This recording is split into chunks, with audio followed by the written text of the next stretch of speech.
ጥበቃ ክፍልም ታሳሪ የሆነ ሁሉ መደባችን እስረኛ። ምን ተሰማዎት? ምንም የተሰማኝ ነገር የለም። እኔ በድጋሚ ሃይማኖት ሳለይ ዘር ሳለይ ብሔር ከአንዱ ብሔር አንዱ በታች አንዱ የበላይ ሳይሆን ታስሬ ያልጠየቃችሁትን መቼ ብለው የጠየቁትን እናንተ ደግሞ ይህንን ልታደርጉ ስለመጣችሁ በእውነት እጅግ አድርጌ አመሰግናችኋለሁ። የነገስታት ንጉሥ፣ የአምላኮች አምላክ፣ የጌቶች ጌታ፣ ሁሉንም ማድረግ የሚችል ማዳንም መግደልም የሚችል በመግደል ጊዜም የሚመሰገን ሲያድንም የሚመሰገን ስንታመምም የምናመሰግነው ስንታሰርም የምናመሰግነው ስንፈታም ስንድንም ሁሌ እግዚአብሔር የሚመሰገን ነው።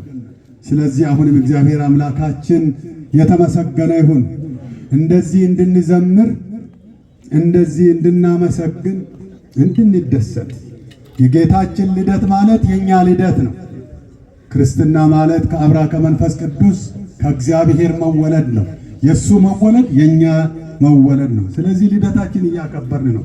ከምንም በላይ ደግሞ እግዚአብሔር በፈቀደበት ቦታ ነውና እዚህ እንድናከብር የፈቀደን አምላካችን ተመሰገነ ይሁን።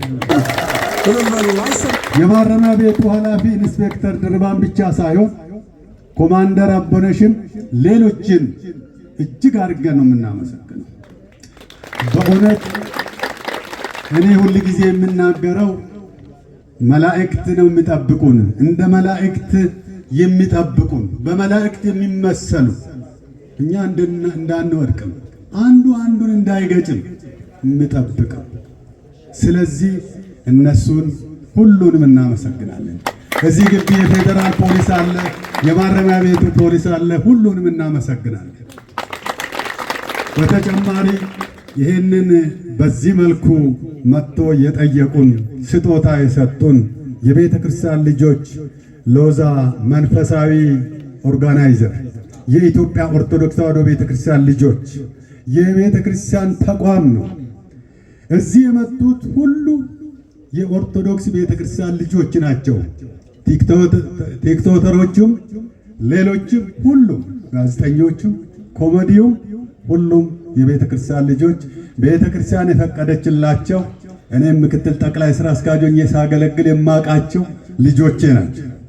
ስለማመናቸውም ነው። እዚህ ቦታ ጥንቃቄ ያስፈልጋል።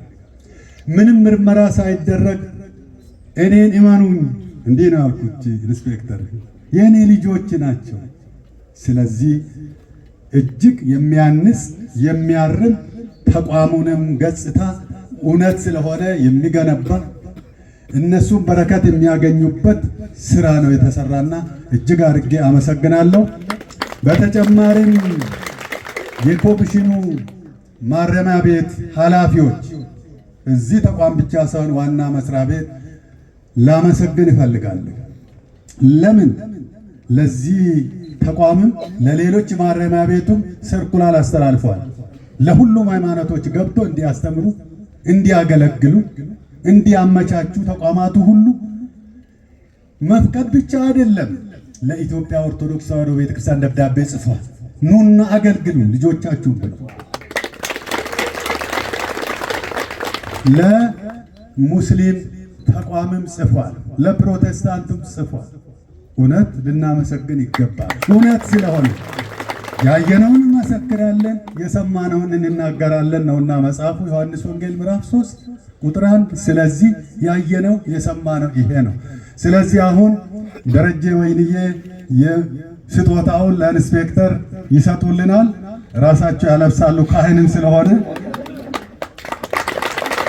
እዚህ እንግዲህ አገልግሎቱ ምናልባት እሳቸው ራሱ ይላሉ በሃይማኖት ልዩነት የለም፣ በዘር ልዩነት አይደረግም፣ በእውቀት ልዩነት አይደረግም።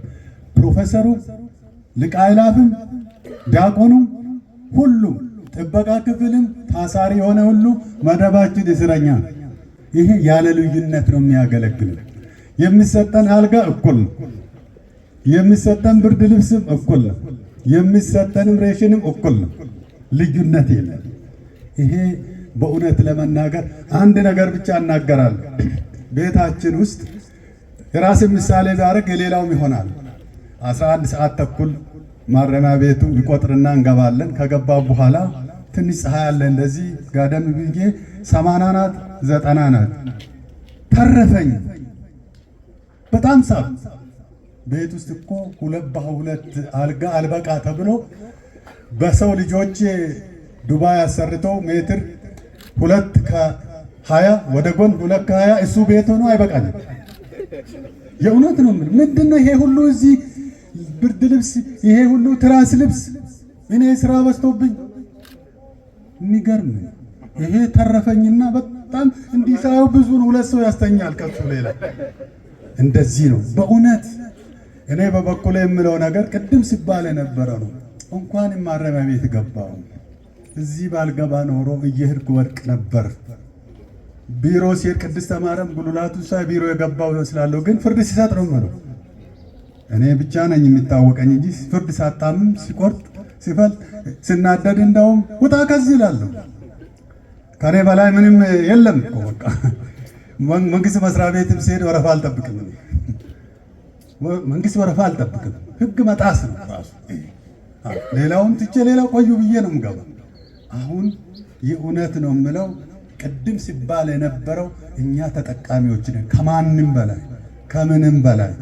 ስለዚህ እግዚአብሔር ይስጥልኝ ደረጀ። አሁንም መምህር ደረጀ ትንሽ አጭር 1 ደቂቃ መልእክት አለው። ስለ ከበሮ እንግዲህ እዚሁ ፍቃድ እንጠይቃለን። በማረሚያ ቤት ህግ፣ እኔ ሙያም ህግ ነው፣ ሁሉም ተፈቅዶ ነው የሚገባ። ያለ ፍቃድ የሚገባ ነገር የለም። ይሄ ደግሞ መደረግ አለበት። ይሄ አሁን የሰጣችሁት ከበሮም ገና ፍቃድ ይፈልጋል፣ እንድታውቁ ፍቃድ ይፈልጋል። በሱ ላይ አንድ ነገር ጨማሪ ያለው ደረጀ፣ እኔው ልናገር አጠር ለማድረግ 1 ከበሮ ብቻ አይበቃም። ፍቃድ ከተገኘ ደረጀ ዘወይንዬ ወይም መምህር በሚዲያዬ ስም 1 ከበሮ ጨምራለሁ ብለዋል።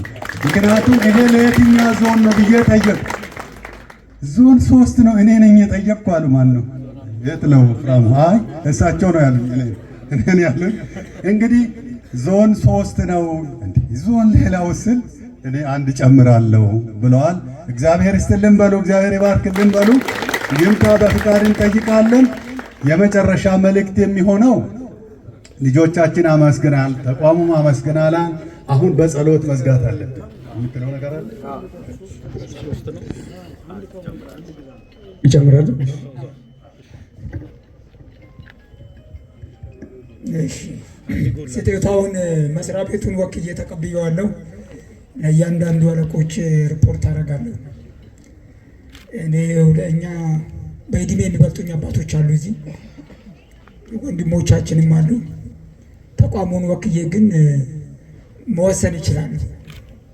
በተሰጠኝ ጉዳይ ላይም በሌሎችም በራሴ አቅም የሚወስነው ነገር ላይ መወሰን ስለምችል ተቋሙን ወክዬ ወስናለሁ። ከበሮውን በተመለከተ እናስቀምጥና ነገ ደብዳቤ ይጻፋል። 1-2 መስመር ደብዳቤ ህጉን ለመጠበቅ። ከዛ በኋላ አንድ ሃይማኖት ተወካይ መጥቶ ወስዳሉ ማለት ነው። ለሰጣችሁ ስጦታ እያንዳንዱ ሚዲያ በጣም ነው የማመሰግናችሁ። እንደናንተ ማስታወሻ በወርቅ ነገር ሰርቼ ለልጆቼ ባሳይ ደስ ይለኝ ነበር። ግድ የለም አሁንም ፎቶውን ተነስቼበት አሳያለሁ። ነገር ግን አባት ነበረኝ፣ በየዓመቱ የምጠይቅ አባት ስለነበረኝ አሁን አባት የሚሆኑኝ እዚሁ ያሉ ተጠርጣሪዎች ናቸው። ወንድሞችም እዚሁ ስላሉ ከነሱ መሀል 1 ሰው መርጥና እናንተው ያላችሁ በእናንተ ፍቃድ ፈቅዳችሁልኝ 1 አባት እንዲያለብስ ፍቀዱልኝ።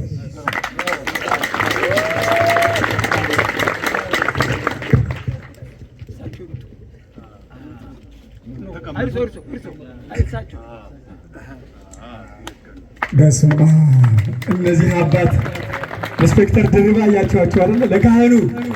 ለካህኑ ይገባቸዋል ብለው ይህንን ሽልማት ለእኔ አይገባም ብለው ለእርሳቸው ሰጥተዋል። እጅግ አድርገን እናመሰግናለን። ስሞት ማን ነው? መምህር ላይኩን አበራ አየለ እባላለሁ። ምን ተሰማዎት? ምንም የተሰማኝ ነገር የለም። እኔ በድጓ መምህር እንደሆነ አሁን ደስታዬን ኢንስፔክተር በጣም ያከብሩኛል፣ ይወዱኛል። አሁን የሚጠይቁኝ ሌሎችም ወንድሞቻችን በጣም እኔ አሁን ህይወቴ ተረጋግቶ ነው ያለው። ውጭ ብሆን ልወርቅ እችላለሁ፣ መኪና ሊገጨኝ ይችላል። ከዚህ ግን እግዚአብሔር አመጥቶኛል። ጴጥሮስንና ያዕቆብን በእነ ዮሐንስን በእስር ቤት ገብተው የነበሩትን እኔን ደግሞ እንዳከብር አድርጎኛል። አመሰግናለሁ። መልካም ልጅ። በድጋሚ አባታችን በድጋሚ ምን ተሰማው? ደስታ ነው። ሀገራችን ሰላም ያድርግልን። እንደዚህ ነው። ተሰባስባችሁ ለመጠየቅ የመጣችሁ ወንድሞቻችን ሁሉ እግዚአብሔር በረከቱን ጤናውንና ዕድሜን ይስጣችሁ። እዚህ ተሰብስበን በጋራ ትምህርቱን ያገኘን ወንድሞቻችን ትምህርቱን ላላገኘን ሰው መልእክቱ ላልደረሰ ሰው ማድረስ ግድ ይላል። ይሄ ዘር ነው። የተሰራውን ዘር ደግሞ ማብዛት የመጡ እንግዶች ብቻ ሳይሆን ትምህርትን ያገኙን ሰዎች ተጠርጣሪዎች፣ አባሎች ለሌሎቹ የመበተን የመዝራት በመልካም የመመለስ ኃላፊነት ስላለብን ኃላፊነቱን እንድንወጣ እግዚአብሔር እርዳን። በእኔ በኩል እጅግ በጣም አመሰግናለሁ። ማዕከሉ እንደዚህ አይነት መማማርን በየትኛውም ሃይማኖት ሳንለይ፣ ዘር ሳንለይ፣ ብሔር ከአንዱ ብሔር አንዱ በታች አንዱ የበላይ ሳይሆን ኢትዮጵያዊ ወንድማማችነት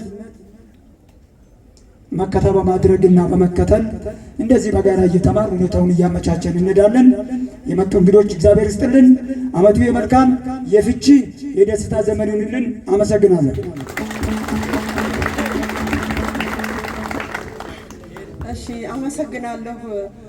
በጣም የሚደንቅ ስራ ነው የሰራችሁት።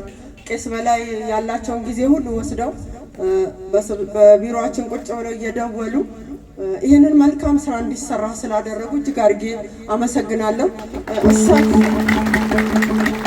እሳቸውንም አዳምጣችሁ እዚህ ነው ያለው ብላችሁ ሳትተዋቸው መጥታችሁ ይህንን ታላቅ በረከት ስላደረጋችሁ እጅግ አድርጌ አመሰግናለሁ።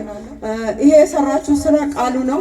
ታርዤ አልጠየቃችሁኝም፣ ታስሬ አልጠየቃችሁ። ያ ክርስቶስ ስለዚህ ህዝብ ሁሉ የወጣውና የወረደው የተንከራተተው ራሱን በመስቀል ላይ የሰቀለው ዛሬ በምናከብረው በ29 ይወለዳል። የሱን ትንሣኤ ልደት በዓል ምክንያት በማድረግ እዚህ እስር ቤት ያለውን ትውልድ ልትጠይቁ የተሰጣችሁን ጌታ ኢየሱስ ክርስቶስ የጠየቀውን ታርዤ አላለበሳችሁኝም፣ ተርቤ አላጠጣችሁኝም፣ ታስሬ አልጠየቃችሁኝም መቼ ብለው የጠየቁትን እናንተ ደግሞ ይህንን ልታደርጉ ስለመጣችሁ በእውነት እጅግ አድርጌ አመሰግናችኋለሁ። እግዚአብሔር ይባርካችሁ። ታላቅ ነገር አድርጋችኋል። የነገን የሰማያዊ ስራ ስትሰሩ በጣም አድናቂያችሁ ነኝ። ያመጣችሁት ነገር በስራ ቢሆን በጉልበት ቢሆን የላካችሁልን ነገር በጣም በሬዎቹ እንትኖቹን ሁሉ ቄስ ያመጡት እነሱ ናቸው አይደል? የሚገርም በሬ ነው የመጣልን፣ አይተን የማናቀው ነው የመጣው። እጅግ አድርጌ አመሰግናለሁ። እግዚአብሔር ይባርካችሁ። ስለዚህ ስላደረጋችሁ ታላቅ ማንነት በምድር ብቻ ሳይሆን በሰማይ አምላክ ይክፈላችሁ። እናመሰግናለን። ደግ እንሁን። ሰው የዘራውን ነው የሚያጭደው። ዛሬ ለእነዚህ ታራሚዎች ያዘነ ሰው ነገ እሱ በህይወት ዘመኑ ምን እንደሚገጥመው አያውቅም። ስታዝኑ ነገ ይታዘንላችኋል። እናንተ እንኳን ባይገጥሟችሁ ልጆቻችሁ ምን እንደሚገጥማችሁ አታውቁም። እና የልጅ ስራ ለልጅ ይተርፋል። እና ሁሌ ሩህሩህ መሆን፣ የዋህ መሆን፣ ደግ መሆን ሰብአዊ ልክ እንደ ሰብአዊ ፍጡር ቀን ጥሎት ነው እኮ ቀን ጎሎበት ነው አድርጎም ሳያደርገው የሚለውን ነገር ማሰብ። ምክንያቱም መከራ፣ ረሃብ፣ ችግር፣ ሐዘን ሁሉ ዘር፣ ብሔር፣ ቀለም ሳይደርስ ነው ሁሉም ላይ የሚደርሰውና ሁላችሁም ነገ የሚገጥመንን አቀን ዛሬም በፈሪሃ እግዚአብሔር እንኑር። ስለ ሁሉም ነገር እግዚአብሔር ይመስገን።